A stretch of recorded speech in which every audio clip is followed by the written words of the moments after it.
Today on TBRC, this jet is so defective that apparently only I am capable of landing it. Hey there, I'm John, this is Two Brothers RC, and this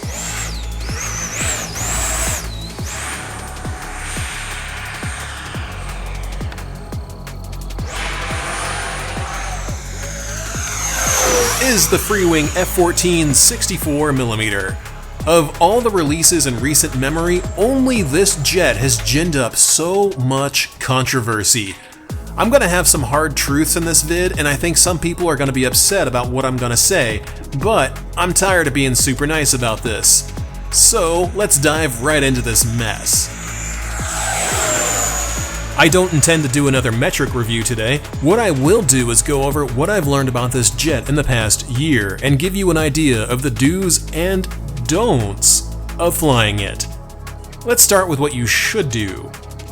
First and foremost, practice. Practice makes perfect, even if you're tired of hearing people utter that cliche. People always ask me how I land like this. I got to this point because I practice. Touch and goes are the best way to hone your skills and learn to fly better.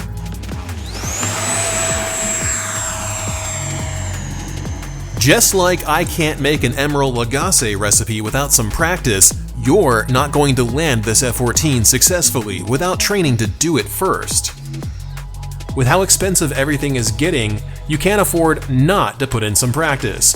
Charge up a battery and spend it wisely on touch and go practice. Learning how to perform a stabilized approach with power and the right angle of attack will be the difference between a beautiful landing or a broken jet.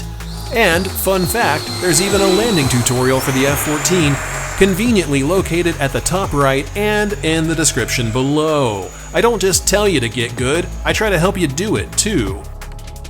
And if it seems hard to do, well, honestly, that's because it is. But like anything you do, the more you practice, the easier it will get.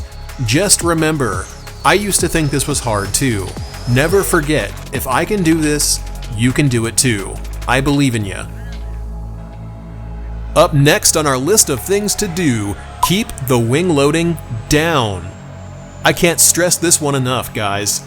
If you're running into issues landing this jet, there's probably two factors at play here, but we'll focus on the most likely problem right now.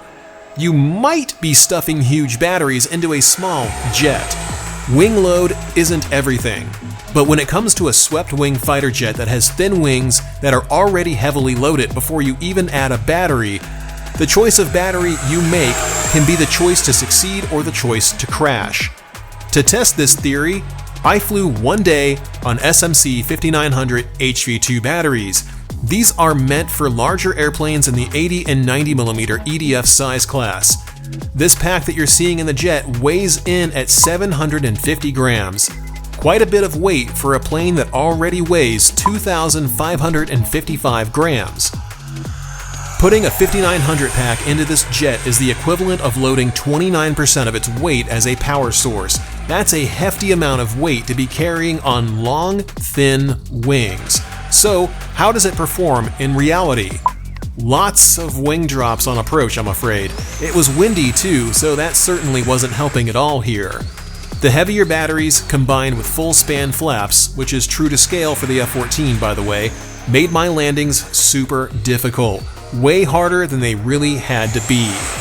If you've been loading big packs into your jet, this might be why you think it's defective. And in fact, it got so bad toward the end that I just swept the wings and landed it like a Delta every single time, because it didn't care about that at least. So, what's the solution here? Aside from landing like a Delta, you can keep the wing loading down by flying smaller batteries. I tried again with SMC 4400 green packs on the next day of flying, which weigh 620 grams. That doesn't sound like a huge difference from 750, but wing loading is definitely noticeable between the two packs. The 5900 causes the F-14 to come in faster and require more thrust to stay airborne without stalling, while the 4400 allows it to float in like a feather by comparison. Seriously, watch this 5900 landing.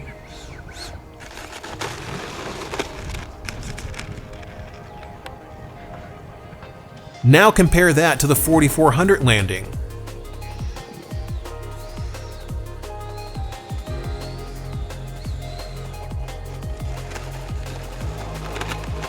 The difference is night and day. I know my aerodynamicist buddies are probably cringing, but I'm going with my pilot gut feeling on this one. At least in this jet, lighter is better for landing it. Now, the other explanation for why your landings might be suffering, and forgive me for saying it, is that you might have a skill issue. I know, everybody thinks that they're Maverick after they watch Top Gun, but not everybody can fly like Mav. Nobody is perfect. If you keep crashing while you're landing, you might be experiencing the Dunning-Kruger effect as it applies to aviation. We don't know everything, and we certainly don't know that which we don't know, but when you think you know everything and that a plane must be defective because you can't land it well, that says more about you than it does about the plane. It's like me saying an Emeril Lagasse recipe is defective because I followed the instructions and I couldn't cook as well as Emeril does. Flying and cooking are skills that you have to develop over time. Both of them are more than just following directions. There's multiple ways to land an airplane correctly. None of them involve crashing it. If you want to skip the boring aerodynamic explanations for why this plane can be difficult to land, skip ahead. Otherwise, strap in because shit's about to get real boring. Before we dive into this explanation, consider scrolling down a little and hit that like button. And if you're not already subscribed, definitely consider it. There's a ton of truth to the phrase that bigger flies better. While it's grossly oversimplified because there's a ton of factors at play with any plane, it certainly does apply here because the 80mm version of this jet is not only bigger, but it also flies better. Now, what does better mean, you wonder? It means that the jet is more resistant to stalling, it means that stalls don't develop as quickly, and it means that you have more time to recover if things go wrong. In every way that it's possible, the 80mm F-14 flies better because it's bigger and it has more wingspan and is carrying less wing load even with a pair of batteries stuffed into it to fly it to begin with. However, the 80mm sucks in every other way that it's possible to suck. But more on that later on when we talk about why you'd want the 64 versus the 80. Long story short, if you're not used to flying a plane down to the ground, you're not ready to fly an F-14 yet, in my opinion. That's basically all I'm saying here. I'm trying to save you some money. But the nice thing about skill is that you can always improve your skill and your ability to fly. So if you're not quite ready to fly the F-14 yet, you can always learn to fly better by practicing powered approaches with other jets. It's not that hard to do, and all of us on the Two Brothers Discord server will happily assist you with questions that you might have if you're trying to learn how to fly better. Man, that was a long section, but guess what? Thankfully the rest of this video doesn't take as much work to explain. So, do bypass the stock gyro that the jet came with. I highly recommend running AS3X Plus with an AR-10360T receiver, linked below. The original setup guide in the 2024 video covers how to do all of this, so you should have no problems at all getting this bird up and running with a ton of configurability. And if you don't know something, don't hesitate to ask on Discord. That's linked below too. Do run full span flaps if you want that true to scale look, but know also that it increases the difficulty of landing significantly. So don't do it if you're not used to managing airspeed and angle of attack just yet. Do consider running KMRC Afterburners. Yes, they are a channel sponsor, full disclosure, but they're also objectively some of the least expensive afterburners that you can buy, and they're not hard to install either. They look great too. It's not much of a Tomcat without the simulated afterburners. You'll thank me later by running them. Nothing will make you feel like you're reliving Top Gun than a pair of pretend LEDs in the arse of this jet. Do buy this jet instead of the 80mm F-14. Seriously, the 80 sucks, and it's an absolute travesty that Freewing continues to sell it in such a sorry state. It's an incredibly underpowered mess. with too much weight on the airframe, and a woefully under-engineered landing gear system that can barely hold the thing up on a good day. And a strong Navy landing will assuredly punch the gear right through the wings. Everything about the 80 is awful except how it flies, and if you put $600 worth of upgrades into the motors, ESCs, servos, etc., you will get a better flying jet at the cost of over 2 of these 64mm Tomcats, which really only need about $10 in upgraded wheels if you're flying off rougher pavement. I went back to the stock-like wheels and used F-16 80mm main wheels from E-flite because the new pavement at the club doesn't really make this jet sound awful anymore. And the shock absorbing of the Dubro wheels isn't as important now that I'm not flying off of ass disguised as a runway. So there's your list of things to do with this jet.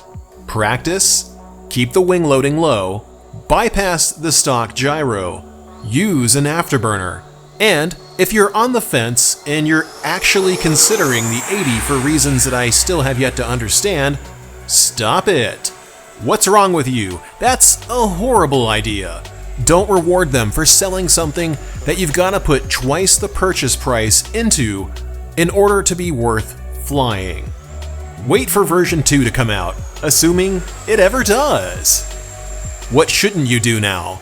Well, whatever I told you to do just now, don't do the opposite of that. I can't guarantee good results if you do. If you don't practice landings, you're probably gonna crash. If you use huge batteries, you're probably gonna crash. If you use the stock gyro instead of the objectively superior AS3X Plus, you might crash. And you're not gonna crash land if you fly without an afterburner, but nobody's gonna think you're cool without a pretend set of LEDs in the jet's twin buttholes. So, put lights in the buttholes. I'm afraid of what the Discord server is gonna do when they hear me say this. Also, don't just try to spite me and buy the 80 because it sucks. Everybody knows that it sucks. Motion certainly knows that it sucks, and it bothers me and should bother you that they continue selling it knowing that it needs a bunch of upgrades to be comparable to anything that they're selling from the current generation of aircraft that they distribute. So, there you have it. This is a fantastic jet, and anyone who thinks it isn't is wrong. Fight me outside, I will double down on that one. At least, that's what I think. Instead of blaming the jet for your own failures, get good and learn to land. You'll be mad at me if you think this applies to you, but you'll thank me later when you're able to fly everything you own without crashing it and thinking it's the plane's fault. A little bit of investment into your skills will go a long way. I'm John, this is Two Brothers RC, and I just want to thank you guys for watching, especially our channel members on twobrosrc.com/supporters. A very special thanks goes out to our mega fans, Sarasota RC Squadron, Michael Smith, JR Man, and Todd, along with our Ultra fans, Seahawk92 and TBRC Fan. You guys kick so much ass. Coming up next week, we take a look at what long-term ownership of the E-flite Carbon Z Cessna 150T looks like. Here's a hint. It involves overpowered motors, better servos, a new ESC, and a Zor propeller for some ridiculous fun. See you guys again soon.